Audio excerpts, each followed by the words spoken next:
right, as a warm-up, we're going to find the zeros of the function, which means the x-intercepts of a quadratic equation. So first of all, we let each one equal to 0. So as a quick, just remember they're going to be opposite of what you see inside the parenthesis, which will be a -2 and a +5. Number 2, you set each one equal to 0. So basically, this will be 2x equals 0 divided by 2. So 0 divided by 2 is 0. Now then, this 3x minus 7 will be a two-step equation. So if you want to go ahead and move your 7 over and make it positive, so 3x equals 7, and then you're dividing by 3. So that will give you actually 2.3 repeating. Number 3, what we're going to do is factor first. So your x will be a factor, so x. You're going to go through and divide each term by x, so you're going to be left with x plus 6 equals 0. So x is equal to 0 and -6. Over here, we don't have any perfect squares. That's a plus 12, so that tells you signs are going to be the same. That tells you what they're both going to be. So x minus, factors of 12. So we've got 1 and 12, we've got 2 and 6, we've got 3 and 4, which add up to 7. So it'll be the 3 and the 4. We set each one equal to 0, so it'll be the opposite of what's inside. So it will end up being a +3 and a +4. Now then, we've showed you many ways to find the x-intercepts. The last way is using this quadratic formula, which is the opposite of b right here, plus or minus the square root of b squared minus 4ac all over 2a. You need to remember this quadratic equation is ax squared plus bx plus c. So the numbers, your a, your b, and your c, those will all be numbers. And so that's how you're going to be able to put things into your calculator. All right, so let's take a look at problem 1. Problem 1 says to find both answers, round to the hundredths if you need to do that. Now then, let me just tell you that the quadratic formula will work all the time. You can't always factor. Now, in this particular situation on problem 1, you could actually factor. You would have an x minus, let's see, they're going to be different signs to give you 3. So it'll be an x minus 5 and an x plus 2.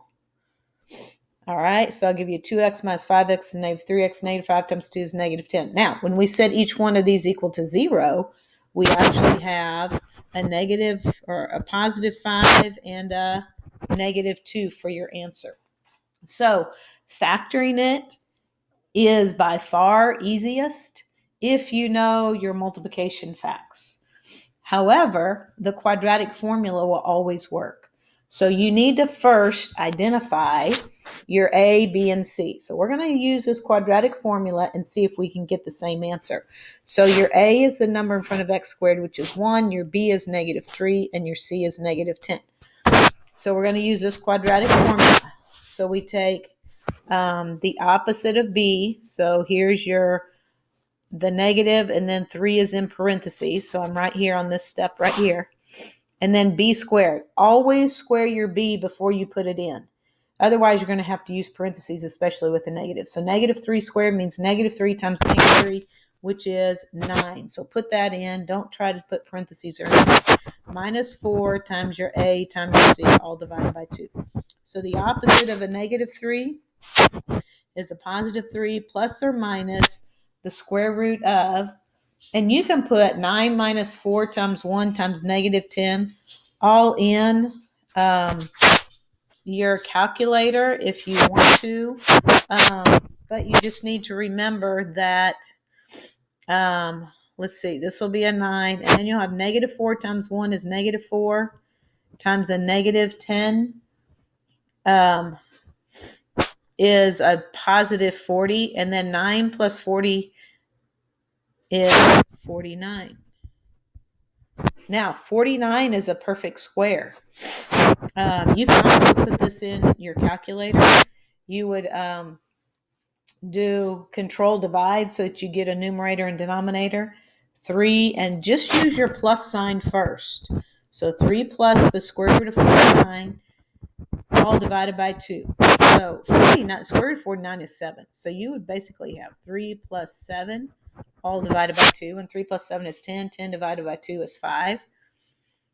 And then you would use your minus sign. So this would be 3 minus 7, which is negative 4 divided by 2 gives you a negative 2.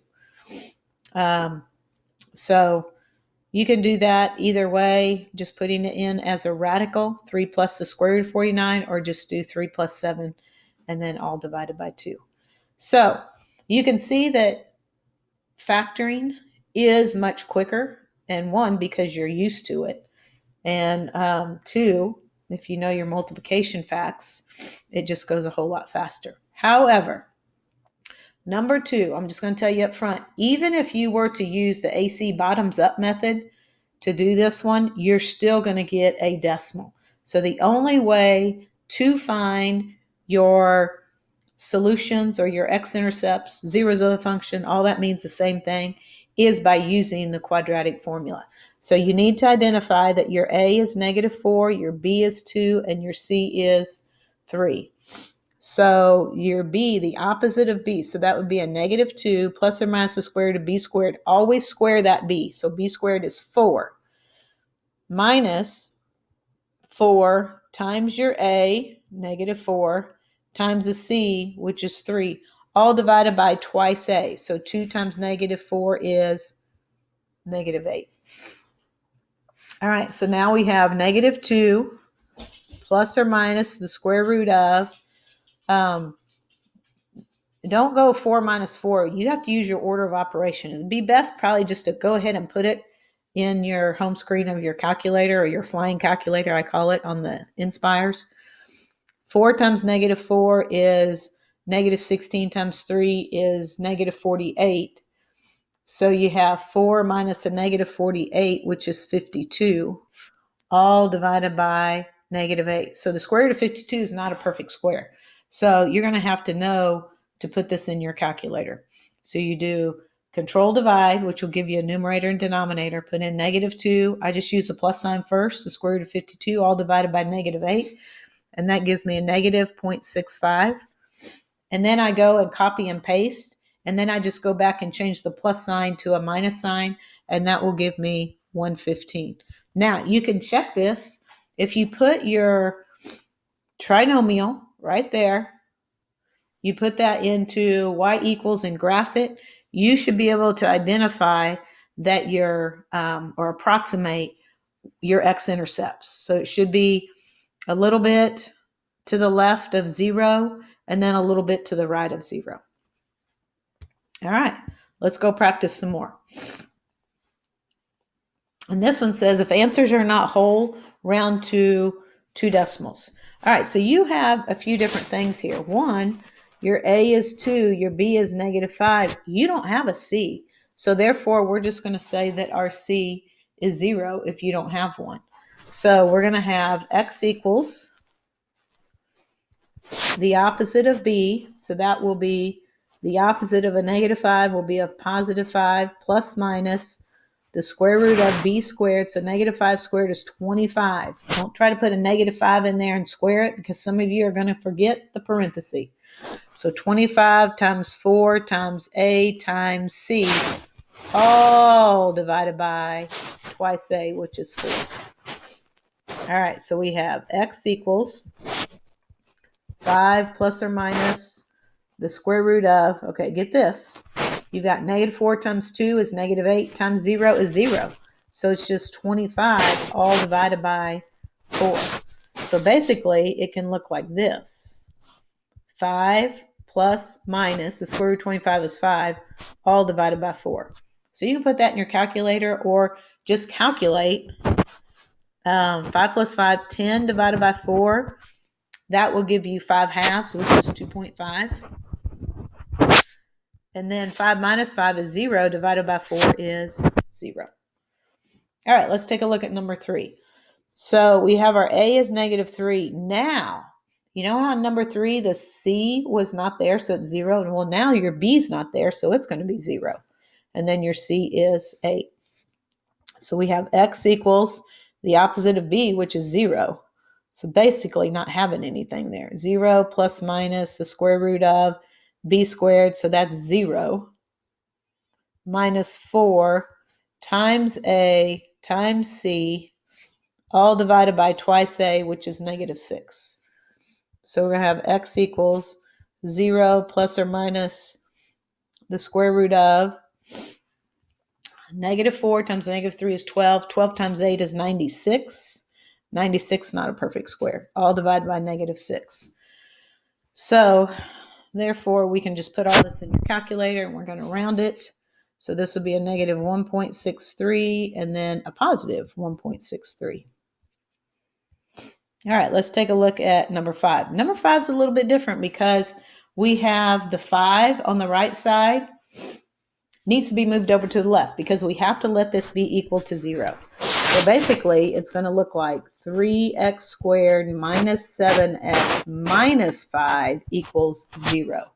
So then you can identify that your A is 3, your B is -7, and your C is -5. All right, so now we have the opposite of B, so that'll be 7 plus or minus the square root of B squared, so -7 squared is 49 minus 4 times A times C. Oh, divided by twice A, which is 6.